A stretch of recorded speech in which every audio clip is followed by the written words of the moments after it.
I'm going to be really honest with you guys. I am extremely nervous right now. Being up in a stage is not my thing at all. I have a hard time speaking to a crowd. So please keep me in your prayer as I share my testimony today. But before I start that, I would like to ask God to be with me right now. So if you don't mind, let's pray again.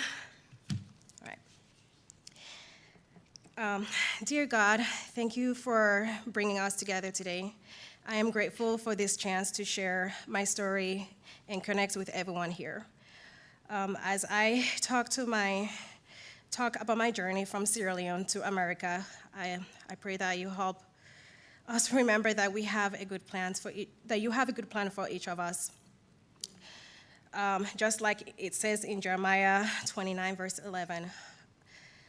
Please guide my words and help me inspire others. May we all feel your love and peace as we listen together.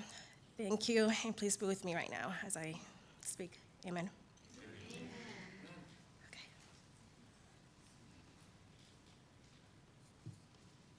Can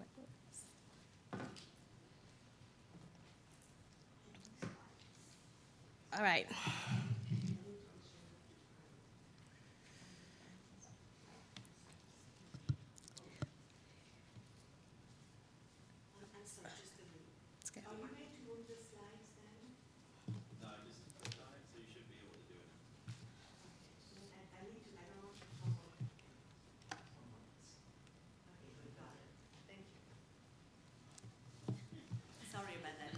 That's okay.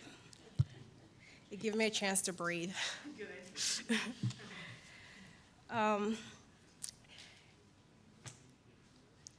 All right.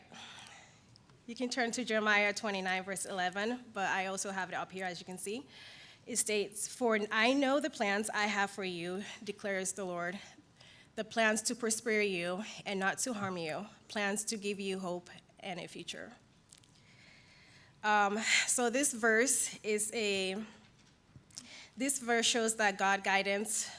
I'm sorry, give me a second.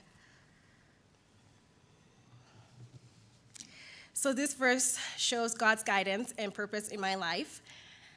It connects with my journey of overcoming difficulty, especially during the hard time in Sierra Leone.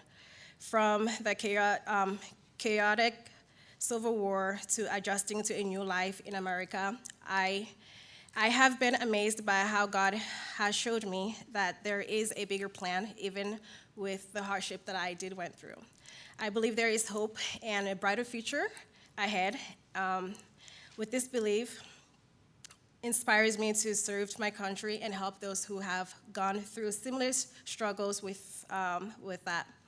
So with that being said, let me share my story. So for those who don't, this is Sierra Leone. So Sierra Leone is a country on the west coast of Africa known for its beautiful landscape and rich resources, especially diamonds. However, it has a difficult history marked by a devastating civil war that lasted from 1991 to 2002, and was complicated conflict with many causes, mainly diamonds. So rebels, especially the, sorry, my note. I'm going to butcher this word, I'm sorry. The Revolutionary United Front, I hope I said it right, so they basically use money for diamonds they use the money from diamonds to fund their fighting, while the unfair devastation of diamonds' wealth caused anger and resentment among the people in Sierra Leone. So many of the soldiers in the war were children, with almost half being minors. Those young boys were often forced to fight and were given drugs and alcohol to cope with the situations. Sierra Leone has many culture groups, with two biggest being the Mende and the Timini tribes. The Mende people mostly lived in the southeast, while the Timini tribes are found in the north. Each group has its own languages and cultural practice. The Mende speak Mende, while the Timini speak Timini and other languages. The official language of Sierra Leone is English, which is used in a government school. But Creole is widely spoken among the Sierra Leoneans so they can communicate to each other.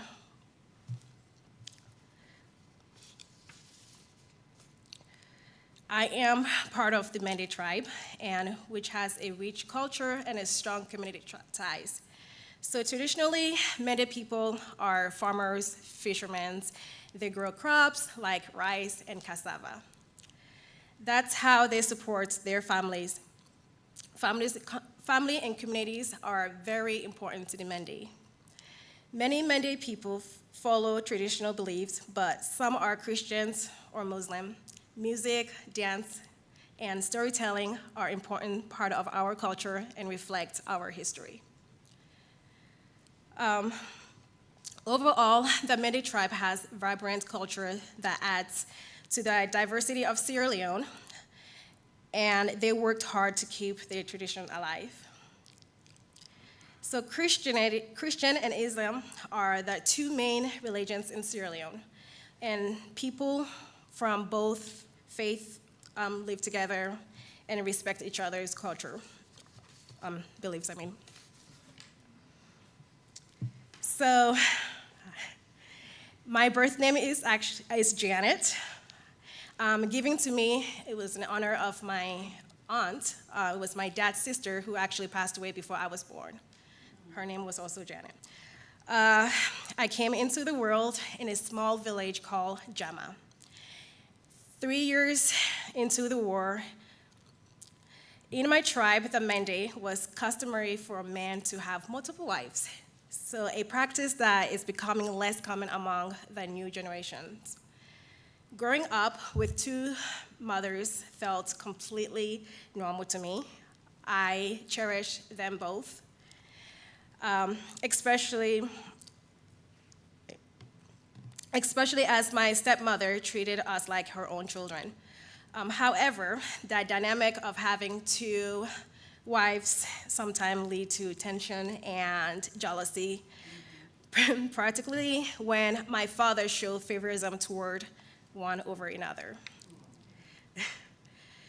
Just like Joseph in the Bible and his half-siblings, my relationship with my siblings was often filled with challenges. As the youngest, I longed for my brother's acceptance and affection, but they often found me annoying because I wanted to spend time with them. I had many brothers, while my sisters were significantly older and already married. My sister, Monica, which is wait, where do you point again? Just the red. The red. So this is Monica, my sister. That's me, and that was my mom. All right, where was I? Yes, my sister Monica, who was my full-blood sibling, was given away to a family member, which means I only got to see her once or twice. Giving kids away to a family member is common practice among my country. On my mom's side, there were 4 of us at the time. I was the youngest. So I was there when my mom gave birth to my youngest brother, Peter. He was the youngest brother, and I felt strong connection to him because I was there when he was born, and I got to see him arrive in the world. I love him so much, and I was obsessed with him. I would not allow anyone to hold him. It was my baby. Before I leave, is this? No, yeah, sorry. Most of my days were spent with the boys who were helping my father on the farm. However, my brothers always felt like I was the favorite, and because of that, they sometimes picked on me. For instance, some of the things my older brothers would do to me was making me do things that would scare me, like, for instance, walking through the jungle by myself to go to school. They knew I was scared of that, so they would hide and make animals noises just to get my reaction. Sometimes they got it, sometimes they didn't. Or they would find a random bird eggs and had me eat it in order for me to hang out with them. Of course, I feel like this constant need to prove myself, so I went along with whatever they come up with. At that time, neither of my full-blood siblings was living with us. Like I said, my sister Monica was living with a family member of ours, and my brother's Jim was away at school.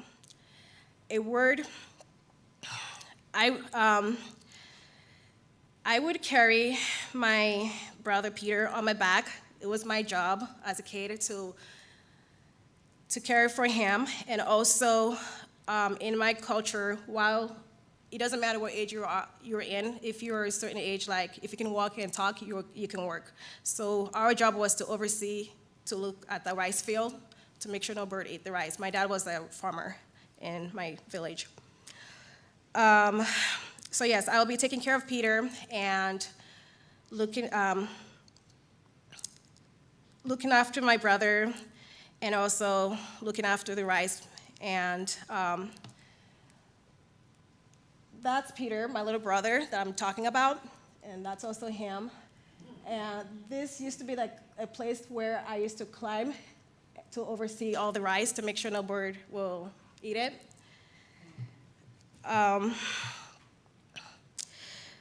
When I left for Freetown, Peter was about 1 year old. Even though I was sometimes mistreated by my half-siblings, I cherish every moment with my family. Though my family was dysfunctional and chaotic, we always took time to pray together. Growing up as a kid, my love for God was very strong. For instance, when I will look after the rice field, at the time I knew very little about God, right? I knew there was a guy named Jesus, he came to die for me, and that he was gonna come back again. Anyway, so I used to walk in the rice field, and I would tell myself that if Jesus come right now, I will make him the best food ever, or if he tells me to jump off the cliff, I would. That's my little brain basically saying that I was willing to do anything Christ has for me to do. Growing up in the war, my family faces constant challenges, including the need to frequently move from village to village in desperate attempts to flee the rebel forces.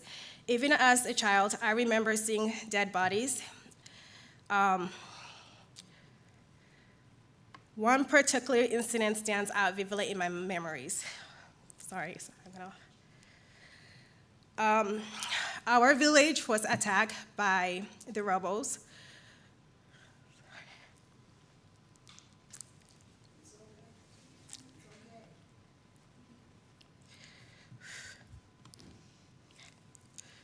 Okay.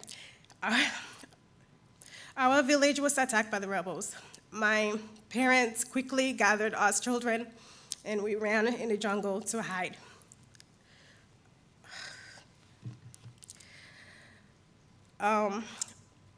We were hiding there for several days until we thought the danger had passed. And in the early morning hours, we carefully emerged from our hiding place to an opening area in order to cross a road. As we were about to cross the road to the other side of the jungle, we suddenly heard a commotion, a truck full of rebel soldiers shouting and cursing out loud. So basically, how can I explain this? So let's say the road was like right here, and we came from our hiding place to cross. The rebels so the car they were driving, I found this on the internet, but it looks a lot like this, where they're all sitting in each direction with the guns in their hands. And yeah, we were about to cross, and we heard them, and my dad kind of like stopped, and we all stopped and kind of holding on him. Sorry.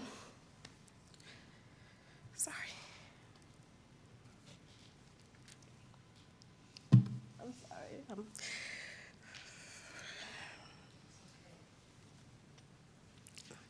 I got it. No, I got it. So as we were, my father quickly stopped us and told us to stand still, freezing in place.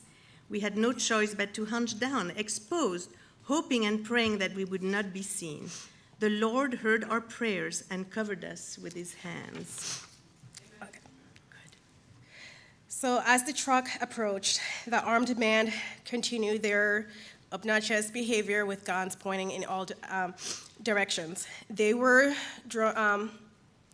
drawing near to us, but it was as if they looked right through us. And at that time, whenever they see anyone, especially because I have like a lot of brothers who were in a good shape, they would take the little kids and turn them into soldiers, or the women and turn it into some type of slave or sex slave of some sorts. But for some reason, we have nowhere to go. We couldn't run back to where we came from. We were scared, so we just stand in our place. They drove right by. There's no way they could have, they saw, I don't know, I feel like we were invisible. I always tell people, like, I feel like I was invisible, my whole family was invisible, because they passed by us with the gun pointing just like that and just shouting and acting crazy and just continue driving, and nothing actually happened to us.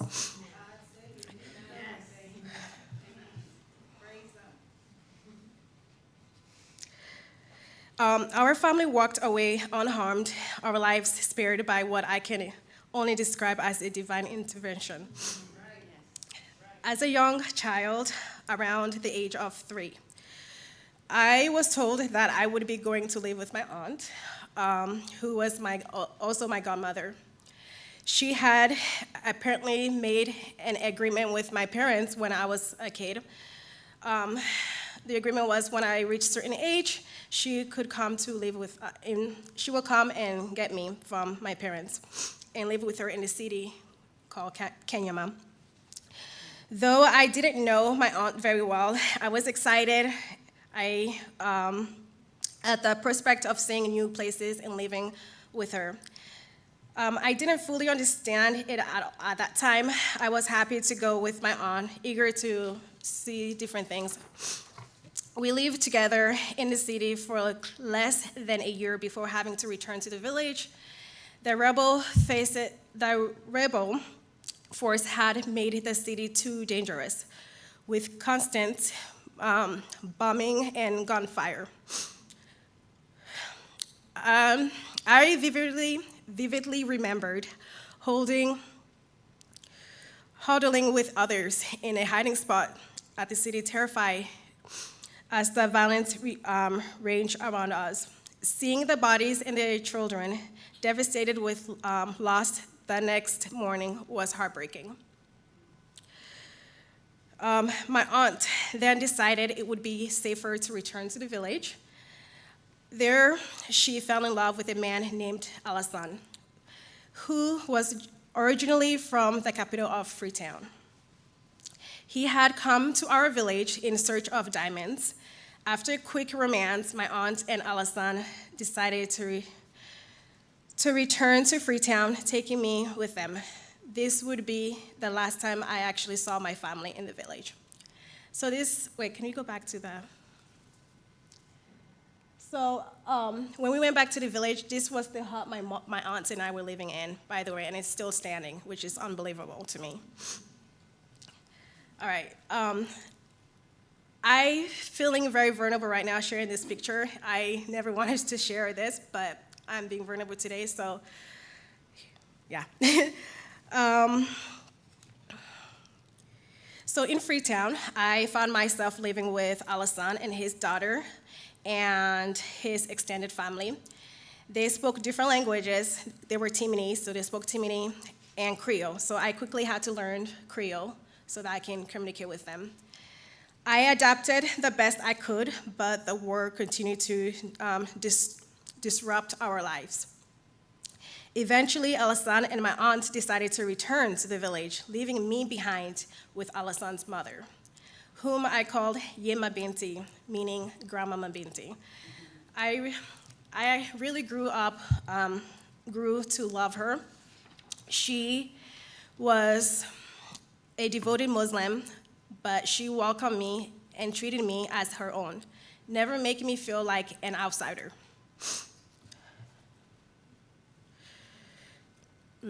As the violence of the war escalated, a local pastor urged Yema Binti to send us to the orphanage, where we might have a chance of being adopted or sponsored by someone from out of the country. At first, Yema Binti said no, she didn't want to do that. Then, after seeing that the war wasn't getting better, she said yes and ended up taking us to the orphanage. Which one are you? 13. No, which one is? Oh. So this is Yema Binti, that is me. This is Alassane, and that's Mabinti. She was named after her grandma. And she is also here in America with me. We both came here.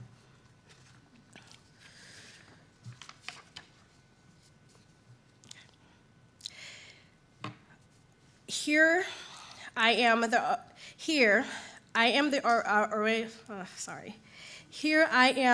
the orphanage with the very first real toys that were my very own. As you can see on this picture, this was my first toy ever.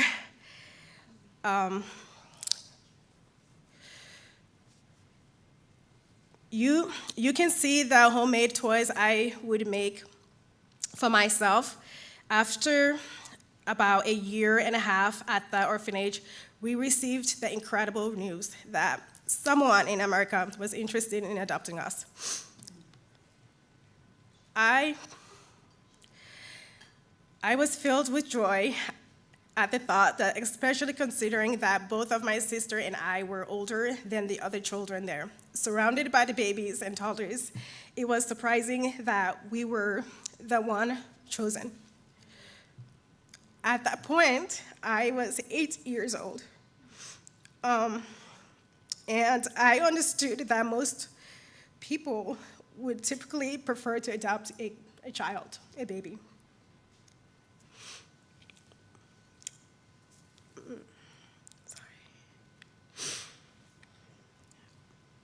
Anyways, but my sister and I was the one who was chosen.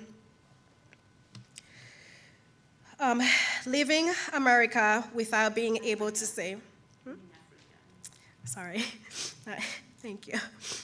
Leaving Africa without being able to say goodbye to my mom, dad, and siblings was incredibly painful. We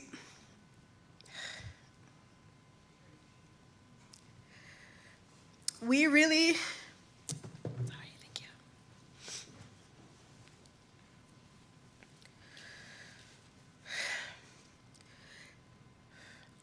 We were really close as a family.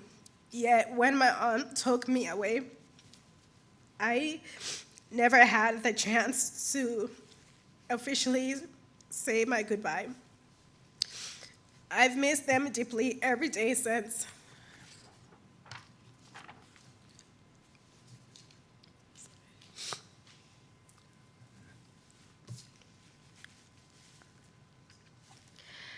I often replay memories of being with my family in my mind. And when I feel sad or alone, I find comfort in them. Those memories helped me through challenging moments, reminding me of the love and connection we shared in my childhood.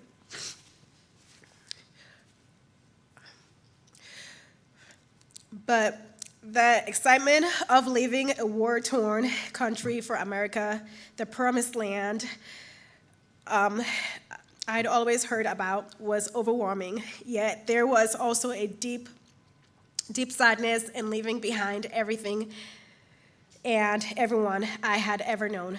It was a bittersweet transaction, but ultimately, it was the one that saved my life and offered me a chance at a brighter future. I remember arriving in America for the very first time, landing in New York, straight from the jungle to New York. That's a huge, yeah, it's crazy. It was. It was unbelievable.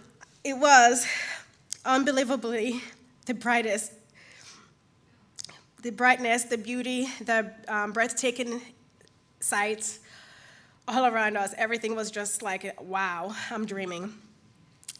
I felt like I was dreaming. While we were on the airplane, I kept pinching myself to confirm that this is not a dream, this is real. I thought back to my days in the rice field with my sibling, watching helicopters flying over my head every single day and telling myself one day I will be on that airplane. Little did I know that the dream was becoming a reality. Yes. Stepping off the plane, I was overwhelmed by the beauty of New York City. Our adoption parents were waiting for us at the airport, excited to greet us. As we approached them, we were told, this is your new family. I couldn't contain my excitement, and of course, I hugged them tightly and just thanked them for making this moment possible. We spent an entire week in New York City, and while it was an incredible experience filled with sights to see, my sister and I were more fascinated by the prospect of hot water. The idea that we didn't have to fetch water and heat it up ourselves for a shower was a magic. For that entire week, literally, instead of sightseeing, we were sitting in a hot tub.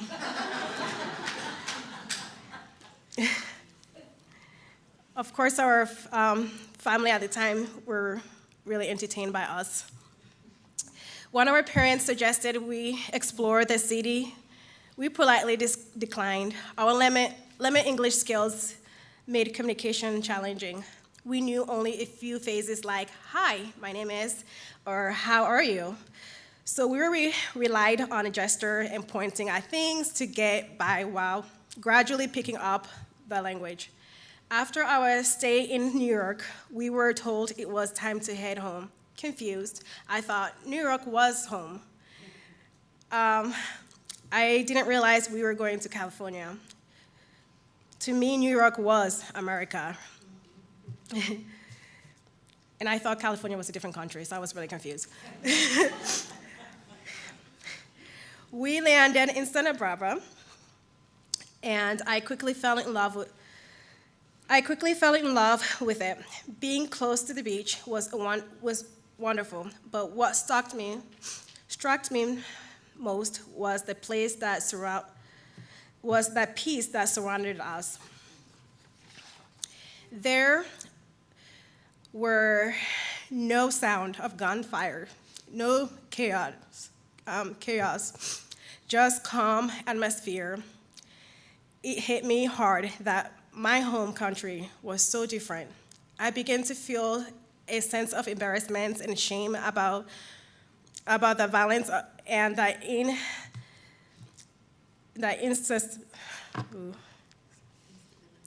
instability back home. Realizing that what I had once accepted as normal was anything but. In America, I didn't have to worry about safety or daily survival. I could simply turn on a tap of water. This overwhelming contrast filled me with an excitement, and I found myself wanting to share this experience with my siblings back in Africa. I really want for them to be part of this new life, to enjoy everything I was discovering in this incredible place.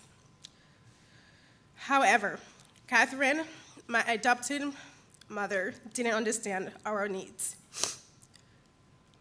My sister and I cried a lot. Back up.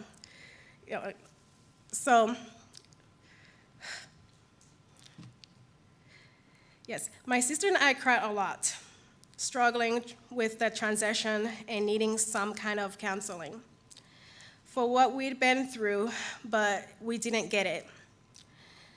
Also, an incident that happened when we were with Catherine, we came to America with a braid similar to this, and when we took our braids off, she didn't know what to do. We have this big afro. She freaked out and shaved our hair completely.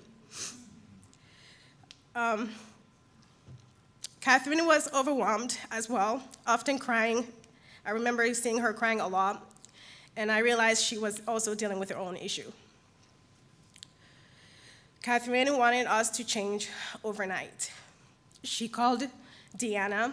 Deanna is the manager for the orphanage, who also lived in Modesto.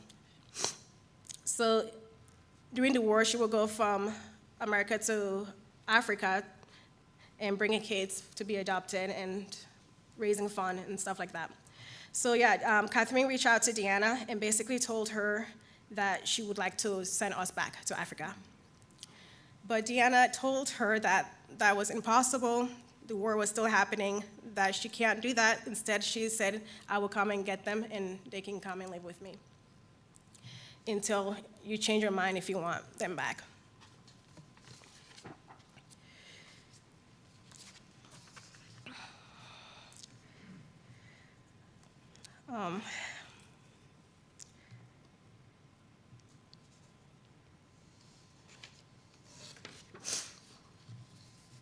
We started school there in Modesto, made friends, and slowly started to learn English. I feel like I'm still learning English.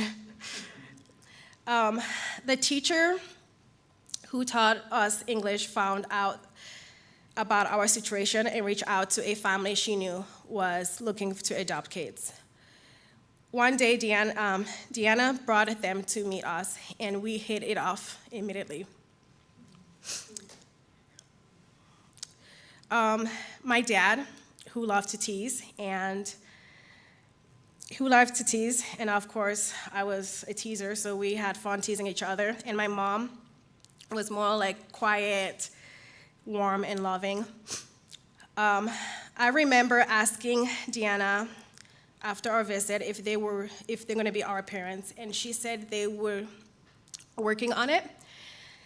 I was so excited. And the next time they came to visit us again, our parents, I interviewed my dad. And it was really basic interview. Basically, I wanted to understand and know if he flogged. The word I used was flog. That's how we say it in Sierra Leone. Do you flog kids? Meaning spanking, right? And my dad's like, no, we don't flog kids. And I'm like, okay, we're coming with you.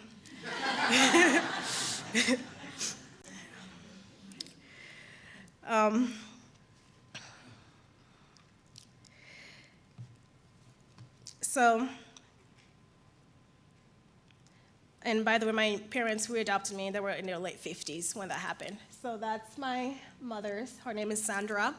That's my dad. His name is Terry. And me and my sister, Mabinti. I was about 9 years old when the Buechler adopted us. Despite the challenges, we stayed with the Buechler, who lived in a beautiful countryside area in south of Fresno, near the Sequoia National Park. Our home was surrounded by lemon trees and orange trees, and we were on 3 acres of land. So, and behind us was like a huge hill and a huge backyard. We didn't have no neighbors, so it was perfect place for a tomboy like me to run around and be a child.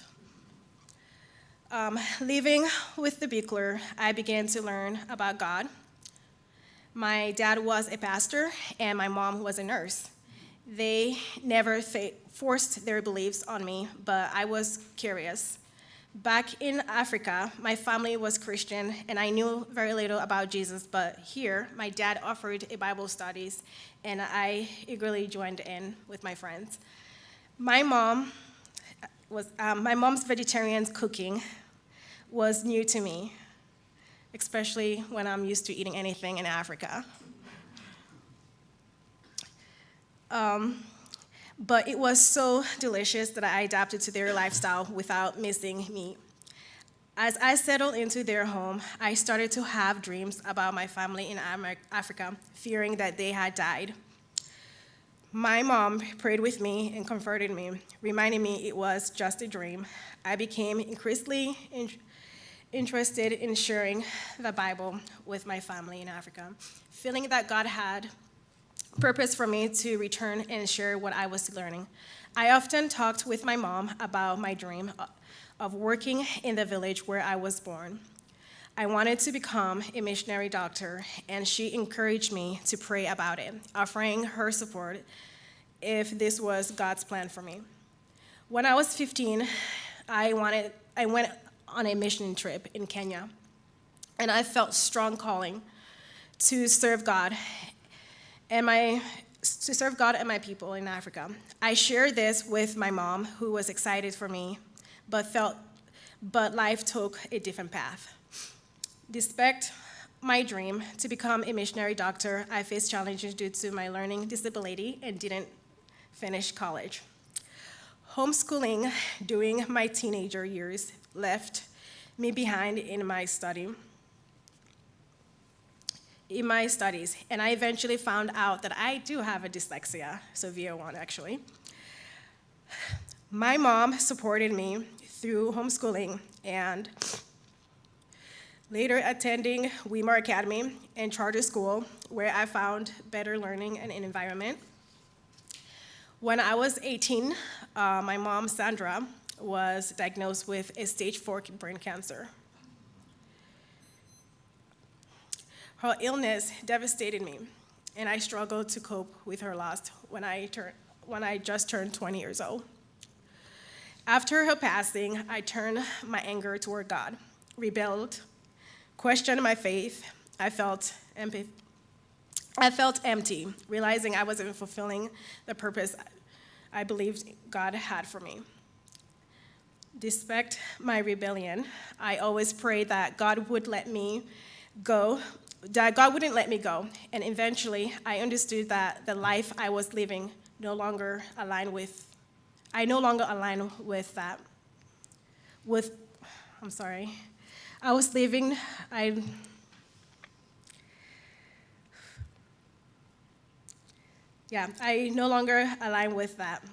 what I truly wanted.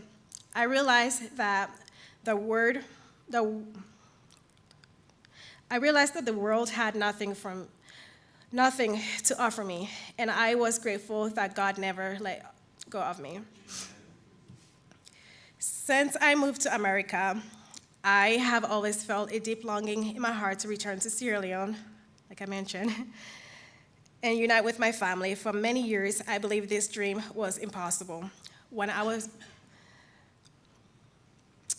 turned 18, I reconnected with a friend who was also in an orphanage at the time with me, and he was actually adopted by Deanna.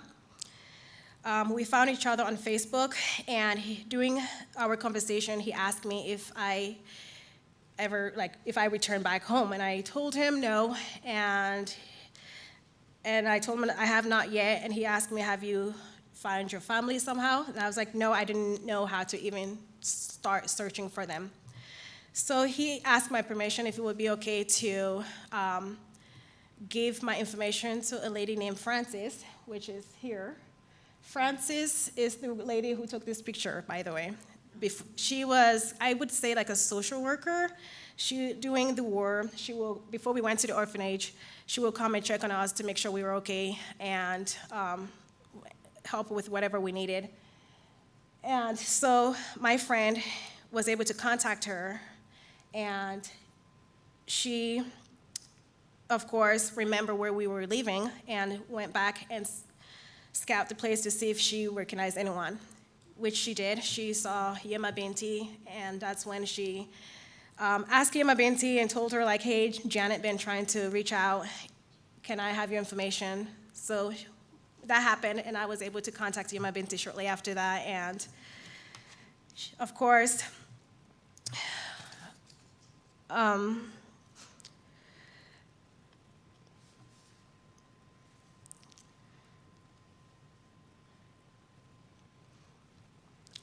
Of course, when Yema Binti, when I called her through WhatsApp, and when I heard her voice, we were both overwhelmed with emotions.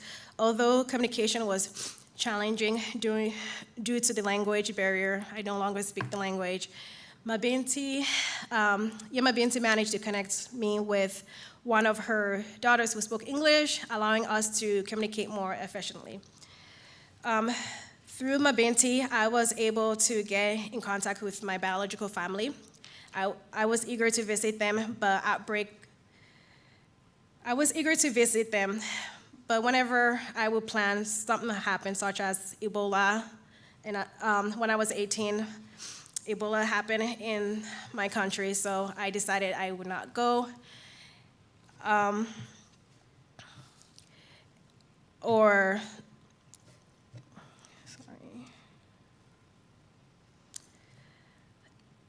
Yes, so whenever I was planning to return to my country, something always come about, or sometimes it's just my fear of going back and facing my past. I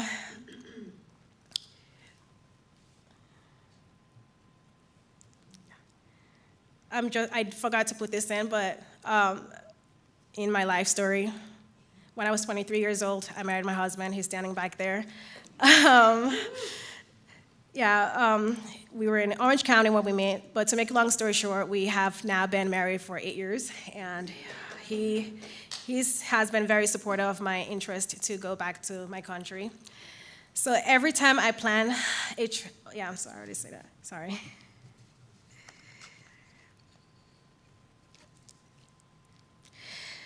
Despite those setbacks, I maintained contact with my family last year. I finally booked a ticket for Peter and me to travel to Sierra Leone. This trip was huge for me, as it would be the first time I would see my family since leaving. The emotions were overwhelming, and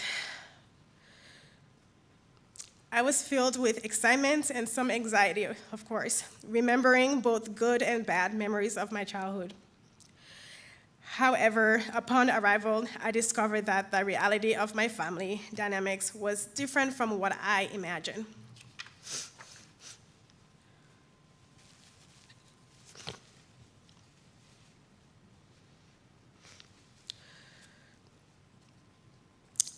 When I met my family, I felt disconnected.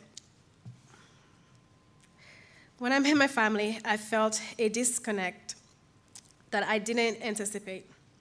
They seemed to view Peter and me primarily as a source of financial support rather than a family member seeking a connection.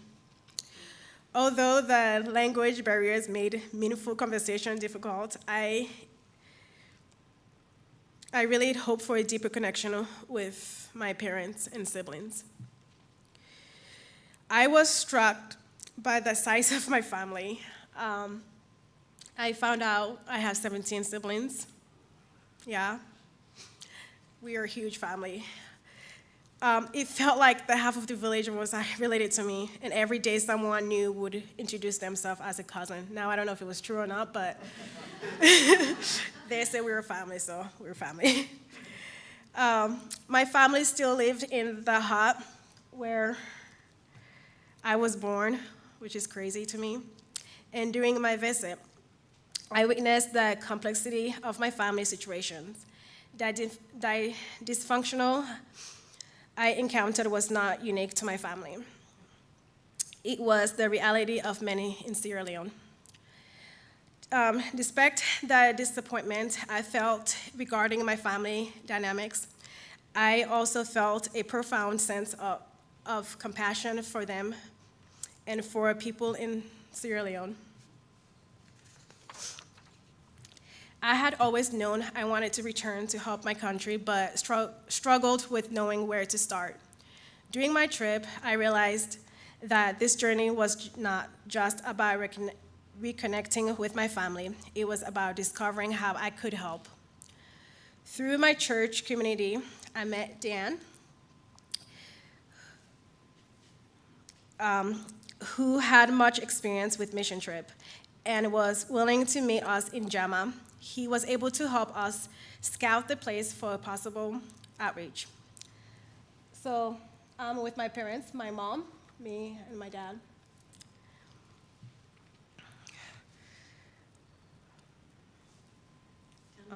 Oh yeah, you can go to the next, yeah. So I'm just gonna go through some pictures and kind of share some of my family members, if that's okay with you guys. So this is my youngest sister. Her name is Betsy. I think shortly when I went to the orphanage is when she was born.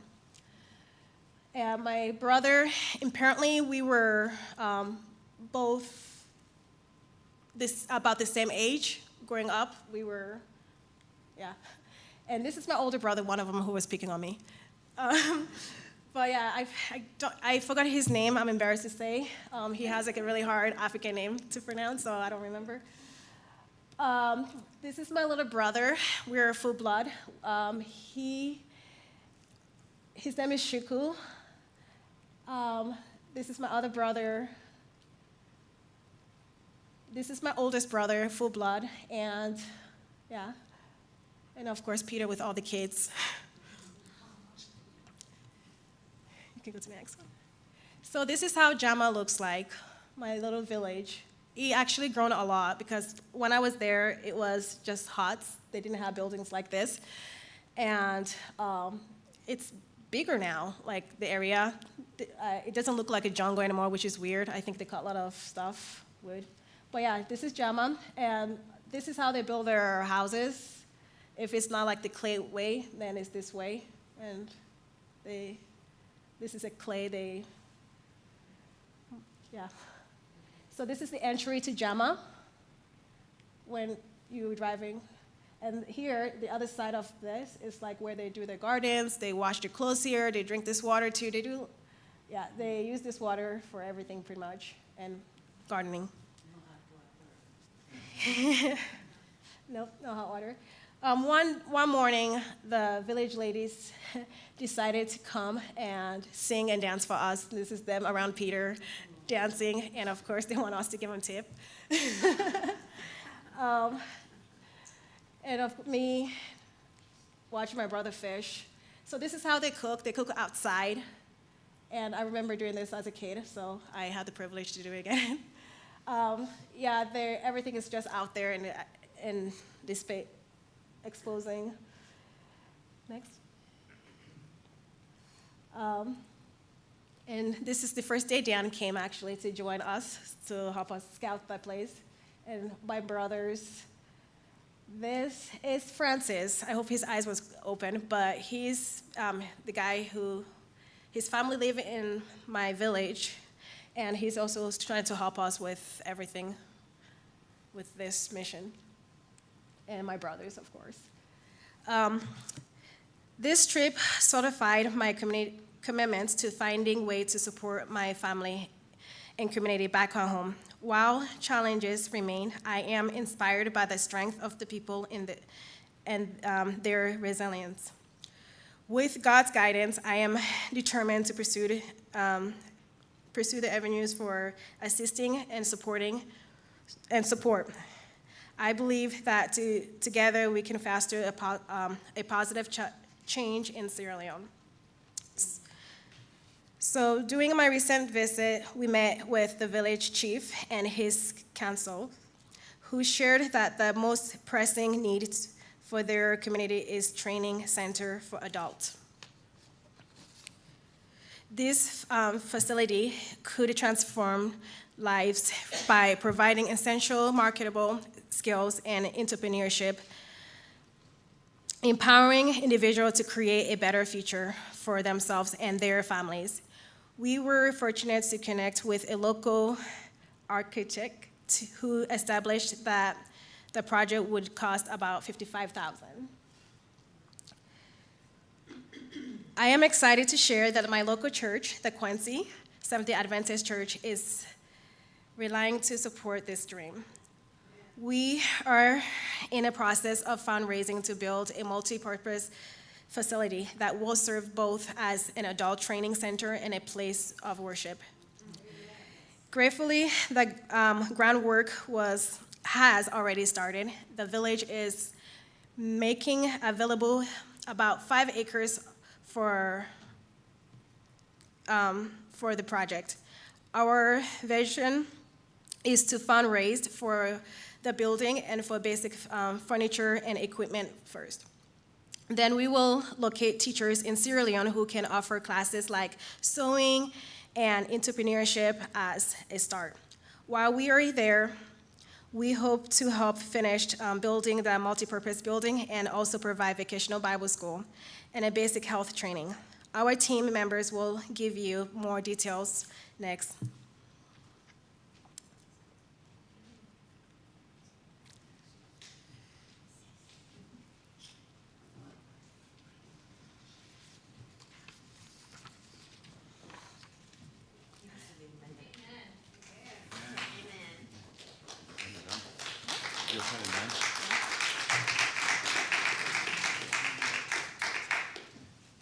Wow, what do you say after a story like that? That was amazing. My name is Dan, and I got acquainted or familiar with this project about 1.5 years ago, realized the need to be of assistance to it. I live up in the Walla Walla area, and I actually was able to meet Marianne there in Sierra Leone in the village of Jama in January. We had a great time there. They had come, she and Peter had come sometime earlier, and then we spent a couple of days there. And just great possibilities in that village I see. And I'm also connected with Francis, the architect there in town, or there. His family grew up in that, his father is from that village. And so he's very familiar with the village. He lives in Freetown, which is many hours away back at the capital. But he's very willing to help us in facilitating a project there, and I appreciated that. I'm also connected with the conference president there. I met while we were in Sierra Leone. A week or two later, I was in Ghana for another project I was involved with Gospel Outreach, and was able to meet the union president there. He was there rehabbing from an injury he had. And we had a good talk, and so I can connect with him and make things happen. This last week, a couple of days ago, I talked with people from a project called Farm Stew, which trains village workers to go in and change the dynamics of a village, helps them with many things that make the village a better place. And so before we go in there, we're looking at maybe having people go in and prepare the ground ahead of time, help the village develop ideas, help them work together as a village to make it a better place. We can't change the world. Marianne realizes she can't change the world. But she has certainly lit a fire under many of us to see if there's something we can do to make a difference in that place and perhaps change the world in a small way. And by doing that, we can change people.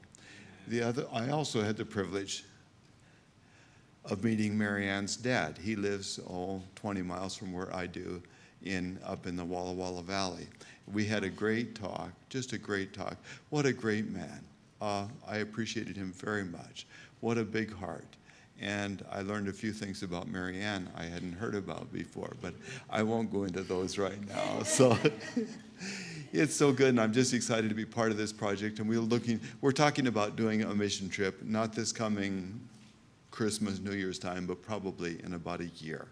And anything we can do to be of service to making that work, we want to be involved with. So thank you.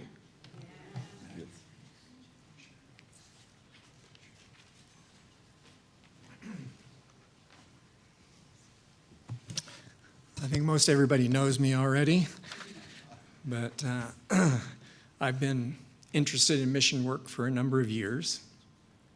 Nina and I have Nina and I have been part of some mission projects in our past, and it's a very rewarding thing to do.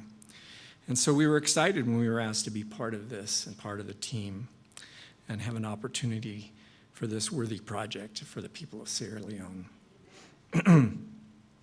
Their need, as has been mentioned, is a simple multi-use building that can be used for training, for learning, for worshiping, for study, social activities, etc.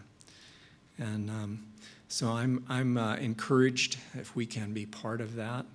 And also, it strengthened my other idea that I had as Marianne showed us what the village looked like and what the water was like. And I would like to see a simple well drilled by the building with a hand pump for clean water for all. And that's a need that is very important in most all of Africa. So, and also, being my profession, I'd like to also see some kind of dental relief education, something like that, that maybe we could be part of as well. We're evaluating that to see what kind of help we can provide.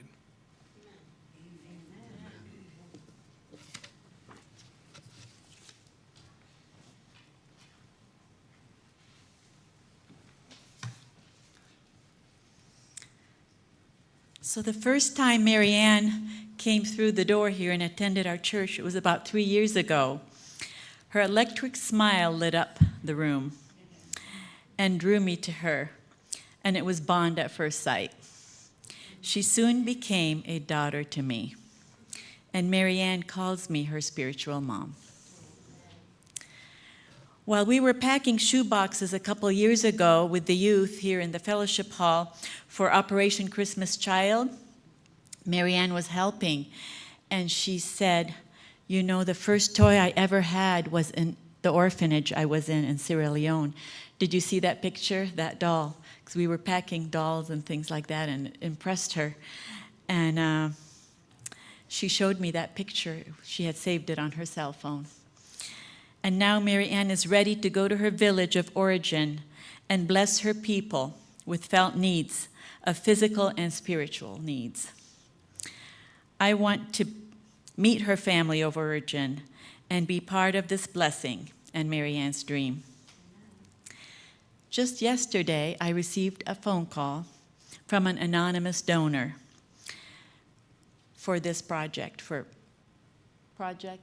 it's called Support Sierra Leone. That's the name, Support Sierra Leone. So this person called and they said they will match up to $5,000 in donations for Support Sierra Leone, with donations and pledges made this week. Yes. Would you like to be part of this blessing? Yes. Helen's going to share more.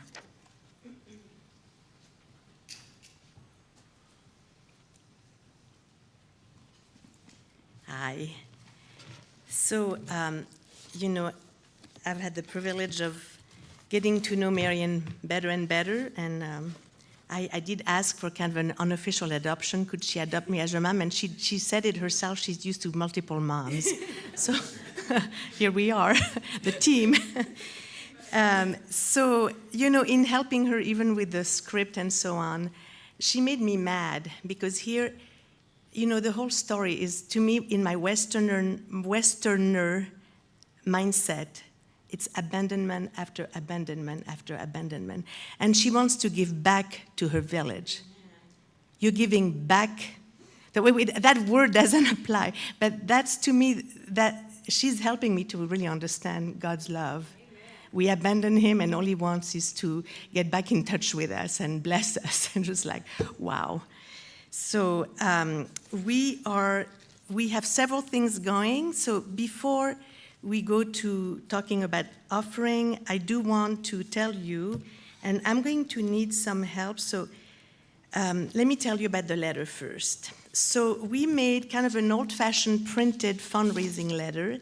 We're going to do several things for fundraising. We're even considering possibly a GoFundMe. We're just exploring. But today is kind of launching, and we have, again, teamwork. We've been able to create just a beautiful letter with pictures that have a lot of the essential points that Marianne has made. And it has a space above the text where you can write your own note, address it to your own friend, even a little more space. And then I wrote my first letter this morning to my dear friends Greg and Allison Harper, and I know they will want to help us because they're like family. So we would like for you to be part of the team. You know, the Support Sierra Leone is it's not just a team of a few that are helping, more with the logistics, and we are the team, all of us, we're the team.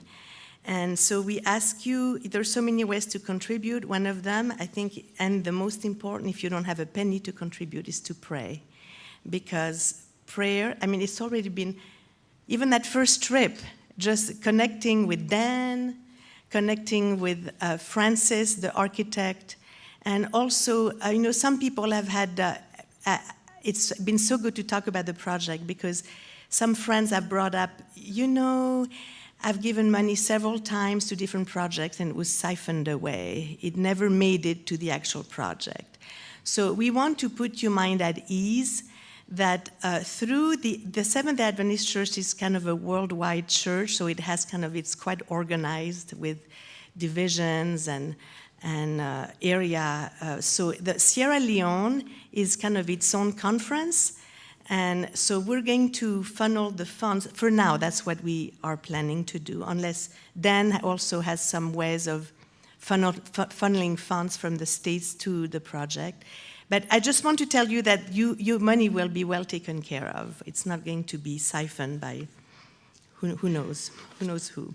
So this letter, I would like, I don't know if any youth or children want to help me, but maybe you could indicate when they're passed, would you like one of those letters to send to a friend? Would you like 5? Just tell us, I have made many. And so we're going to pass this. Who would like to help? Josh? We kind of need, so just grab them and then ask people how many they want. We kind of need one per side. Thank you so much, Brooke. So Brooke and Josh, just grab some from that box and then pass them as people are interested.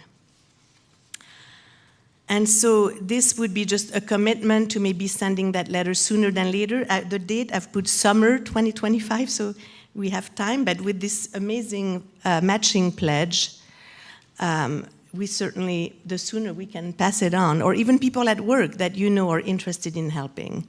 Neighbors, maybe you don't have to mail it. And then while they're passing this, we're also passing clipboards on either side. If you want to receive the newsletter that will update you with the progress, put your email address in there. We will stay in touch with you. Marianne is just, that was a lot of preparation for today. Marianne, you've done an amazing job. But she's also putting together a website, and that's under construction. But actually, if you go to that website, which is supportsierraleone.org, you can already leave her a message. We tested it. So if you have questions, you can ask that way. So in your bulletin, I just love how it's a winter picture. As the deer pants for the water brooks, so pants my soul for you. From Psalms, yes. And there are a lot of people in Sierra Leone that pant for knowing God better. So in this, I want to point to several things. On the back of the bulletin, there is a QR code. You can use it to make a direct donation online. And it's just slightly convoluted because the Support Sierra Leone is not on the very first page. But you follow the prompt. I have them in the letter, but they're also, you might want to save this bulletin because on the back, Sierra Leone Project and Offering, it tells you how to access the online option. What we have done too, we've given you kind of our classic little offering envelope, which we locals use all the time. And then we entered this Support Sierra Leone handwritten. That's where you could, if you wanted to make a donation today, that's your spot. You're not ready to make a donation today, that's fine. So you might wonder, what is this green thing all about? It's actually recycled paper. I had like a little art project on the back. But so this would be for a pledge. And you could just say, I, Helen Lemna, pledge to give $2,000 by Friday, whatever June. That could help us. It doesn't have to be $2,000. It could be $2, whatever you can. All right, so this will be collected in a bit, so you could put your offering in there or you pledge. And I think I've kind of said the essential. Do you have some questions, Steve? Yeah, if we wanted to do a check, we write it to Quincy separately. Yes, so it's Quincy Seventh Adventist Church, and then in the memo you would write support Sierra Leone. That's how it works. Yeah, and then the advantage of doing it that way is that you will get a tax-deductible receipt if you give us your name and address, which for some people is nice, right? And so any questions so far about the offering or the letter, the fundraising letter? And church members, if you want to help me, I do want to send it to all. We have a lot of summer friends who worship with us just through the summer. And then we have friends who just moved out of the area recently. I'm going to make a list, and maybe you could help me with those names, because I think they are highly, they love the church and the people who are part of the mission and so on. And then do keep in mind, and that's something you can tell Marian later, or put a message in the website. Maybe you want to come on the trip in January 2027. And now remember, you're fundraising your own money if you come, because we're just focusing on the building with the official fundraiser. But if you want to join us, that would be wonderful. And I'm excited that even as we were talking about clean water, so Joy, raise your hand, Joy. She wants to come, and her husband, that's kind of what he does professionally, right? Is to help people with. Right, so treating, tainted water. So it's amazing. What we're going to do January 27 will also be defined by who goes and what they have to offer. But all of it is very exciting. So I'm going to ask, I didn't tell you ahead of time, and I'm sorry, but Dale Evans, and I need another person for the offering.